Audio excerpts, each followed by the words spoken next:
Tak main-main, Indonesia targetkan jumlah investasi pada tahun 2025 mendatang mencapai 1.850 triliun rupiah hingga 1.900 triliun rupiah. Menteri Investasi Kepala Badan Koordinasi Penanaman Modal BKPM, Bahlil Lahadalia mengungkapkan, target realisasi ini telah dimuat dalam Rencana Kerja Pemerintah 2025 dan sekaligus syarat agar pertumbuhan ekonomi naik ke atas 5%. Sembari menaikkan target, Bahlil juga mengklaim bebannya tidak sebanding dengan anggaran yang diberikan untuk Kementerian Investasi. Seharusnya beban target investasi naik dibarengi dengan kenaikan anggaran. Bahlil menyebutkan dirinya bingung dengan perumusan anggaran tersebut. Oleh karena itu, Bahlil meminta DPR untuk memanggil Menteri Keuangan Sri Mulyani dan Menteri Perencanaan Pembangunan Nasional, Kepala Bappenas Soeharto Manoarfa untuk menjelaskan pemangkasan anggaran pada tahun depan.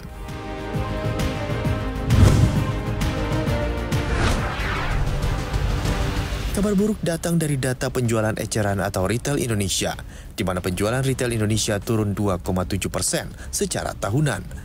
Hal ini menunjukkan penjualan retail tanah air berbalik arah dari kenaikan 9,3% pada bulan sebelumnya yang merupakan laju tercepat sejak Maret 2022. Berdasarkan data yang dikeluarkan Bank Indonesia, kontraksi lebih dalam tertahan oleh kelompok suku cadang dan aksesori, serta bahan bakar kendaraan bermotor yang mencatatkan pertumbuhan positif.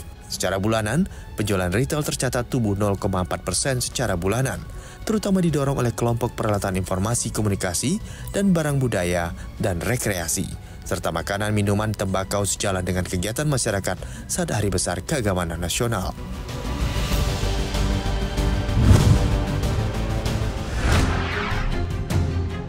Penjualan mobil di awal tahun 2024 kurang menggairahkan. Berdasarkan data Gabungan Industri Kendaraan Bermotor Indonesia Gaikindo, wholesale atau penjualan dari pabrik ke dealer sepanjang Januari-Mei 2024 yakni sebanyak 334.969 unit. Angka tersebut jeblok 21% secara tahunan. Dari segi penjualan retail atau dari dealer ke konsumen juga terkontraksi 14,4% secara tahunan menjadi 361.698 unit pada Januari hingga Mei 2024 dari sebelumnya 422.514 unit. Dari penjualan retail, Toyota tetap menjadi raja dengan penjualan sebanyak 24.074 unit, disusul dengan Daihatsu yang berada di runner-up dengan penjualan 14.747 unit, setelah Daihatsu penjualan mobil terlaris disusul oleh Honda, Mitsubishi, dan Suzuki.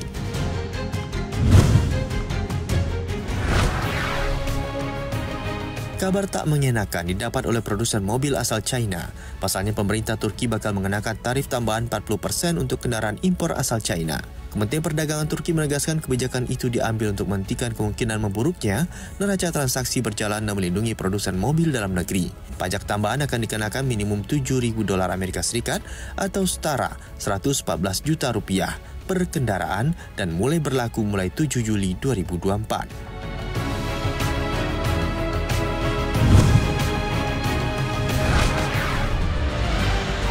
Raksasa teknologi Amerika Serikat, Intel, batal membangun pabrik chip senilai $25 miliar Amerika atau 407,51 triliun rupiah. Intel mengatakan perlu menyesuaikan proyek-proyek besar dengan perubahan jadwal. Namun perusahaan Amerika Serikat itu tidak merujuk pada proyek pabrik chip itu. Pemerintah Israel pada Desember lalu setuju untuk memberikan Intel hibah sebesar $3,2 miliar Amerika untuk membangun pabrik chip senilai $25 miliar Amerika di Israel Selatan. Diketahui Intel mengoperasikan 4 lokasi pengembangan dan produksi di Israel, termasuk pabrik manufakturnya di Kiryat Gat, yang disebut Fab28. Pabrik itu memproduksi teknologi Intel 7 atau chip 10 nanometer. Sementara itu pabrik Fab38 akan dibuka pada 2028 dan beroperasi hingga 2035.